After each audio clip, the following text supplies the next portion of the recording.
जय श्री श्याम दोस्तों, आपके दोस्त का नाम राजेश सिंह परिहार। जैसे कि आप सभी जानते हैं कि हम डेली बेस पे gold, silver, Nifty, bitcoin, Ethereum का एनालिसिस करते हैं और ये एनालिसिस सिर्फ और सिर्फ एजुकेशनल पर्पस से होता है। इसीलिए डिस्क्लेमर हमेशा याद रखिए, subject to market risk.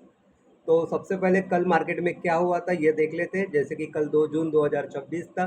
Bitcoin में हमने जो पॉइंट दिया था उस पॉइंट में मार्केट ने जो टिप लगाया वो लगाया $5530 का, यानी 4,97,700 रुपये का।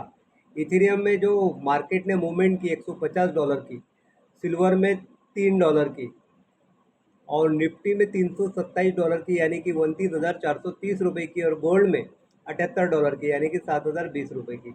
अब बात कर लेते दोस्तों आज की। आज 3 जून 2026 दिन की बात करूँ तो बुधवार।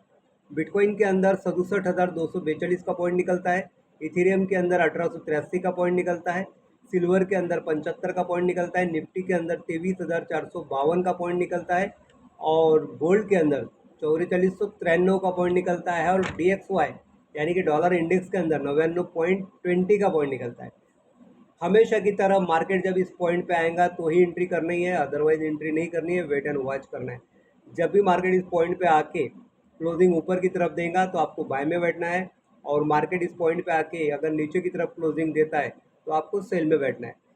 जब भी मार्केट में ट्रेड को एग्जीक्यूट करोगे तो SL और TP लगाना बहुत ज़रूरी है। जब आपका TP 100 पिप्स का कंप्लीट हो जाता है और आपको आगे कंटिन्यू करना है तो ट्रेल कीजिए, अदरवाइज सेकंड टाइम जब मार्केट पॉइंट पे आएगा तो आप एंट्री कर सकते हो, बट वो डिपेंड करता है आप पे। इसलिए हमारा टारगेट है सिर्फ 100 पिप्स का।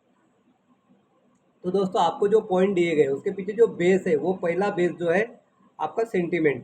सेंटीमेंट में अगर मैं देख पा रहा हूँ तो शॉर्ट में 39% की पोजीशन है और लॉन्ग में 61% की पोजीशन है। यानी ये इंडिकेट कर रहा है कि मार्केट जो गोल्ड का है, XAUSD का पेयर्स, ये सेल में जाने के चांसेस रखते हैं।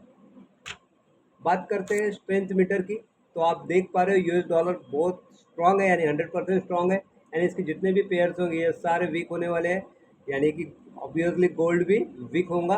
बट ये चेंज होते रहता है, इसलिए मार्केट को वॉच करना बहुत ज़रूरी है। देन उसके बाद में फंडामेंटल न्यूज़ की अगर मैं बात करूँ तो शाम को 5:45 बजे ADP non farm employment change का डेटा आने वाला है। शायद मार्केट उस समय पे बहुत वोलेटाइल है क्योंकि ये हाई इम्पैक्टेड न्यूज़ है। और शाम को 7:30 बजे PMI डेटा भी आने वाला है, तो शायद मार्केट वोलेटाइल हो। तो आप अगर ट्रेड कर रहे हो तो उसको SLTP लगा के ही ट्रेड करें। और शाम को 7-6 बजे से पहले अगर मार्केट समझ में नहीं आता है तो वेट एंड वॉच कीजिए। सो गाइज ये जो पॉइंट हमने दिए उसका हम आपको बैक टेस्टिंग भी करवा लेते हो, देख लेते हैं